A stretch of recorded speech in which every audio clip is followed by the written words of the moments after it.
Doctor साहब, आज जो है अदालत की जानिब से तौहीन अदालत के शोकॉज नोटिस जारी किए गए हैं। ये जो हालात हैं, इसमें आने वाले दिनों में क्या मज़ीद कशीदगी बढ़ेगी? बढ़ेगी। ज़ाहिर है कि ये 7 से 8, 8 से 8 एक दिन की खबर है और फिर उसके बाद कल कोई और इशू डिस्कस हो रहा होगा। तो मैं इसको मजमूई तौर पे तो हम एक बार डिस्कस कर चुके हैं कि ये सिस्टम कोलैप्स हो रहा है और तेज़ी के साथ हो रहा है। कोलैप्स, टोटल कोलैप्स हो रहा है और ये बस जा रहा है। अच्छा, अब इसमें लेकिन आप सिर्फ ये देखें कि इसमें अगर हम कोई भी एक कट ऑफ डेट रखें, चाहे वो हम रखें इस अरेंजमेंट के बनने के बाद की जी। या हम रखें केयर टेकर हुकूमत की इससे पहले, या हम रखें जो पीडीएम की हुकूमत थी, पीडीएम 1, या हम रखें खान साहब की हुकूमत की, या हम रखें शाम में अपना शाहिद खान अब्बासी साहब की, या नवाज शरीफ साहब की, या हम उससे पहले ले जाएं 2014 से चले हम स्टार्ट कर लेते हैं, या हम उससे पहले से कर लेते हैं। ये सारा जो कुछ हो रहा है मुल्क में, पाकिस्तान में जी। उसके नतीजे में जो लार्जर पिक्चर है वो ये है कि पाकिस्तान खड़ा कहाँ हो गया। अच्छा, ये सवाल ये है, और खड़ा हुआ है फाइनेंशियल में बात कर रहा हूँ। अब इसको ले जाएं आप 2007 में ले जाएं या आप 2001 में ले जाएं, कहीं भी ले जाएं, किसी भी कोई भी कट ऑफ डेट, जो पॉलिटिकल पार्टियां हैं या जो उससे हट के आप कोई भी कट ऑफ डेट रखें, उसके बाद आप हर गुजरते रोज़ को देखें कि प्रायोरिटीज़ क्या हैं लोगों की। प्रायोरिटीज़ होती है ना कि यार आज मेरी क्या प्रायोरिटी है, मतलब है कि कोई मुल्क के लिए आज क्या करना है। ठीक है, जिस मुल्क में जो है वो कौमी तराना भी पेड हो, मीडिया पे चल रहा हो, और उसके दिन इश्तिहार भी 23 मार्च के उनके भी पैसे लगे हों और उसमें खाया पिया जा रहा हो, तो वहाँ पर क्या बात की जाए।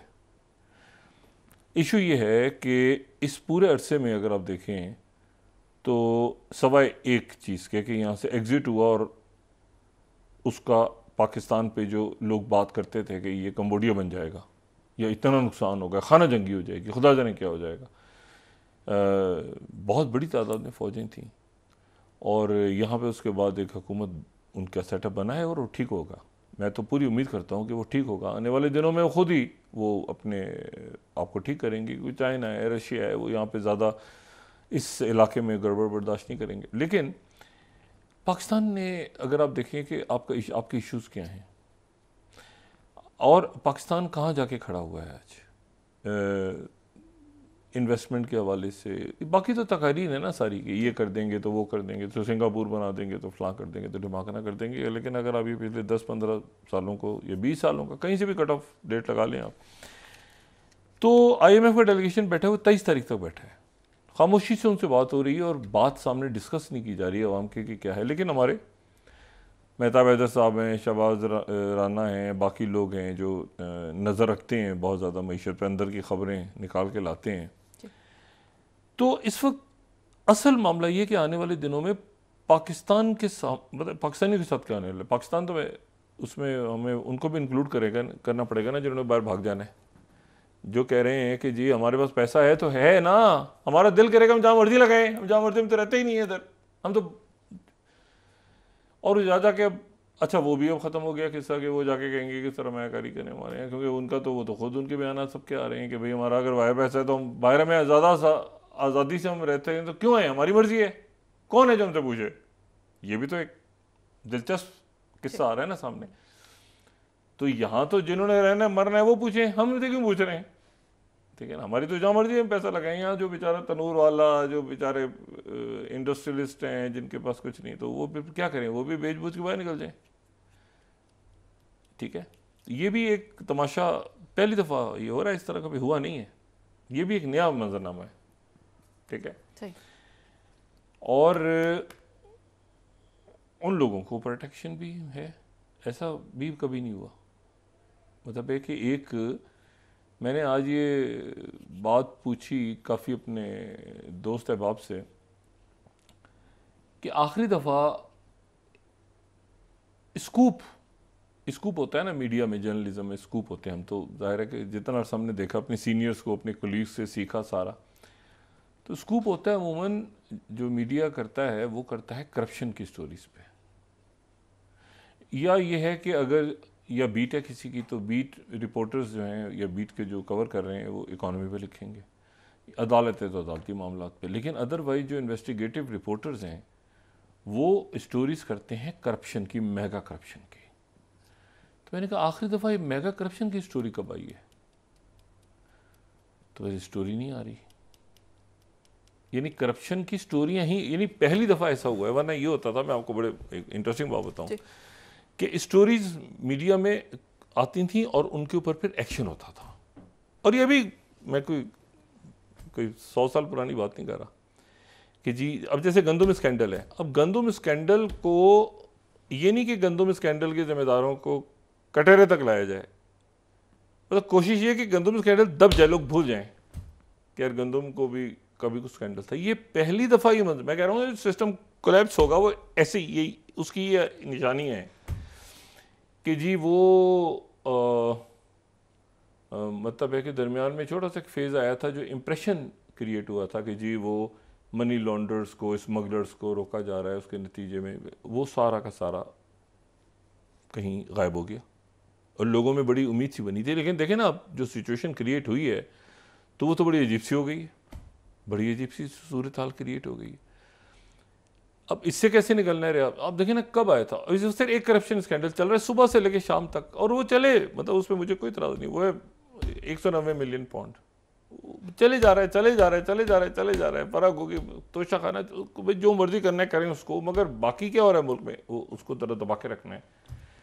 उसकी वजह यह कि जो बाकी जो कुछ हो रहा है अगर वो डिस्कस होना शुरू हो गया तो सिस्टम जल्दी गिर जाएगा, मतलब कल ही गिर जाएगा। जैसे वो जावेद इकबाल साहब का कॉलम जो जावेद चौधरी साहब ने लिखा था कि जावेद इकबाल साहब ने कहा कि मैं अगर ये करप्शन के केस सारे खोल दूं, उनका एक मकालमा छपा था बड़ा मशहूर जो जावेद चौधरी साहब ने अपने कॉलम में लिखा। तो उन्होंने कहा मैं सारे करप्शन केस खोल दूं तो आपकी हुकूमत भी गिर जाएगी। खान साहब को ये कहा था।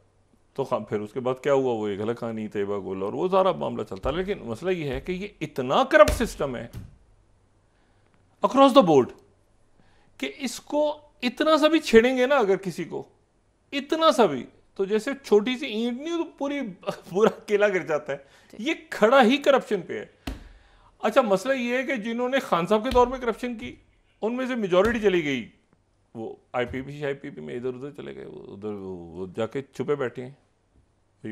देखें ना पहले जो है एक कमाल देखें आप जरा कि पहले जो पीडीएम की जमातें हैं या मालम, वो सारे कहते थे कि मालम जब्बा केस को खोला जाए। अब नहीं कहते क्योंकि उसमें जो लोग थे वो सारे वो इधर आ गए। ये एक अजब तमाशा है कि मालम जब्बा, ये क्या था, बिलियंस जो सुनामी का ट्री तेरी क्या था वो दरख्त लगने थे, ये वो इसमें करप्शन हो रही है इसमें। अब सारे चुप हैं क्योंकि सारे इधर से उधर हैं, उधर से इधर हैं, इधर से उधर हैं, सब चुप हैं। वो सिर्फ 190 से 190 को भी ज़्यादा नहीं छेड़ सकते आप, क्योंकि उसमें भी कई शख्सियात आ जाएंगी ना फिर जो इधर से उधर गई, उधर से तो उसको भी धीमे धीमे धीमे धीमे गंदम को भी रोका हुआ है। अब ये ज़्यादा से चल सकता है सिस्टम। अगर ये सिस्टम ज़्यादा से चल सकता है तो फिर नैब की क्या ज़रूरत है, हमें FIA की क्या ज़रूरत है? तो क्या अदारे एहतसाब के लिए बनते हैं ना कि पॉलिटिकल इंजीनियरिंग ना हो, मगर किसको मकसद तो है कि चोरी चकारी नहीं हो रही, ये बाहर पैसा गया है कैसे गया है वो भी धीमे धीमे उसको भी दबा दिया गया कि भाई ज़्यादा मत छेड़ें इस वक्त। यार ख्वाम ख्वाब में जो है ना, मतलब एक इतना खूबसूरत सिस्टम खड़ा हुआ है तो ठीक है लोग जाएं, मतलब है कि रोटी नहीं है तो क्या हो गया, केक खाएं। लेकिन आप ये देखें कि वो ये पहली दफ़ा हो रहा है कि वो दबाया जा रहा है कि यार एक मिनट हट जाओ यार, ठीक है ना, वो हो गया ना, कीड़े वीड़े थे गंदम में तो दबाओ ना, छोड़ दो ना, बस ख़त्म करें। आपको क्या मसला है? ठीक है, इंसान के जिस्म में ऐसे कीड़े होते हैं, बैक्टीरिया होते हैं ना, बैक्टीरियाज और बाकी जो वायरसेस और ये सारे होते हैं, तो क्या मसला है, थोड़े से और कीड़े चले जाएंगे। अच्छा तो ये भी है एक अजीब तमाशा है। अच्छा इस तो पूरे तमाशे का असर क्या हुआ? मैं जो बात कहना चाह रहा था ना कि तो आप 1 साल कट ऑफ डेट लगाएं, 2 साल लगाएं, 4 साल, 5 साल, 10 साल, वो आप रियासत उसकी कॉस्ट पे करती है। हर जो काम है ना, ये मैं बात शख्सियात की नहीं कर रहा, शख्सियात तो उनको तो छोड़ ही देना, कोई शख्सियात कहीं पर भी मैं किसी उसमें नहीं जाना चाह रहा। रियासत कॉस्ट पे करती है, मुल्क उसकी जो कीमत है वो, अगर आप चले जाएं मैंने कहा ना, आप 2014 से उठा लें, 2010 से उठा लें, 12 से उठा लें, मुशर्रफ साहब के दौर से, रियासत ने क्या कॉस्ट पे की, कुर्बानियाँ, जाने, ये शहादतें, इसको तो छोड़ दें आप, लेकिन आप मईशत पे कहाँ खड़े हुए हैं जाके इस वक्त? असल बात तो मईशत है ना। मईशत पे आप इस तरह से खड़े हुए हैं। आज ये मेहताब हैदर साहब की स्टोरी भी छपी हुई है, और शहबाज राना साहब की, और अशरफ मलगम साहब की, जो तीनों ज़बरदस्त लोग हैं। वो ये कहते हैं कि IMF ने पाकिस्तान से अखराजात में कमी का मुतालबा कर दिया। अच्छा, अभी खबर की गहराई देखें ज़रा, ये इस खबर में है क्या। रियासत क्या कीमत अदा कर रही है इन सारे ये जो अटकेलियाँ लगी हुई हैं ना, ये उधर चला जाए, ये फलां इलेक्शन जीत जाए, ये इलेक्शन से डिस्क्वालीफाई हो जाए, इसको सज़ा मिल जाए, इसको। आप सिर्फ जलसों की कॉस्ट निकाल लें पिछले 2 सालों, ये PDM के और PTI की जलसों की कॉस्ट निकाल लें, तो आपको लगता है कि पूरे मुल्क का शायद वो कर्जा ही जलसों में था। मतलब इतना हमारे यहाँ एक हिजान बपा है कि उसके नतीजे में आप ये देखें क्या है। पाकिस्तान की के ज़िम्मे जो कर्जे हैं, कर्जे हमने लिए हुए हैं, हमें पता है, और उन पर जो सूद है वो भी अदा हो रहा है। लेकिन मसला भी क्या हो गया है कि जो हम सूद अदा कर रहे हैं, कर्जा वापस नहीं कर रहे, कर्जे पे जो सूद अदा कर रहे हैं, देखिए ना, एक हमारी कमाई है, एक रियासत पैसे कमा रही है, ठीक है ना, चाहे वो कोई इंडस्ट्रीज़ हैं, ये हैं, वो है, एक आपकी और उसमें से फिर आप एक्सपोर्ट बाहर भेज रहे हैं चीज़ें, आपके ताजिर, सनतकार जो भी कुछ कर सकते हैं यहाँ से, वो कर रहे हैं काम अपना, वो आपकी आमदनी हो रही है। बाहर से लोग पैसा भेज रहे हैं तो ये आमदनी हो रही है, टैक्स आप लगा रहे हैं, ये आमदनी हो रही है, फिर और टैक्स लगा रहे हैं, फिर आमदनी हो रही है, फिर और टैक्स लगा रहे हैं, फिर आमदनी हो रही है, फिर आप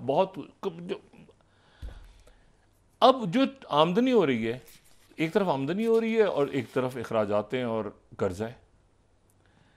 अब जितनी आमदनी हो रही है, कर्जे का जो सूद है सिर्फ उससे ज्यादा हो गया है।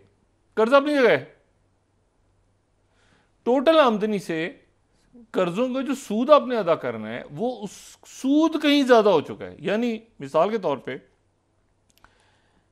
अभी खबर जो है अशरफ मलगम साहब की, वो ये कह रही है कि वफाक जो है वो खालिज आमदनी से बढ़ के सिर्फ सूद की अदायगी 205 अरब रुपए ज्यादा कर रहा है। कर्जा अपनी जगह है, कर्जे में कोई, मैंने आपसे कहा ना कि हमारे सबसे बड़ी कामयाबी करार ये दी जाती है कि जी हमारा स्टाफ लेवल मुआहदा हो गया, IMF का कामयाब दौरा, कर्जे का मतलब भाग गए। फिर उसके बाद जो करते हैं वो भाग गए। फिर दूसरी नस्ल आई, वो उन्होंने देखा भाई क्या हुआ है, क्या करके गए, हफीज शेख किधर है भाई, तलाश करो, उनको तलाश करो, फलाने को तलाश करो। वो मैंने एक नाम ले लिया, हफीज, सारे वो सब भाग गए। और उसके बाद फिर पीछे क्या हुआ, वो पीछे आने के बाद पता चला कि जी ये तो ऐसे हुआ था। और ये कॉस्ट रियासत पे करती है।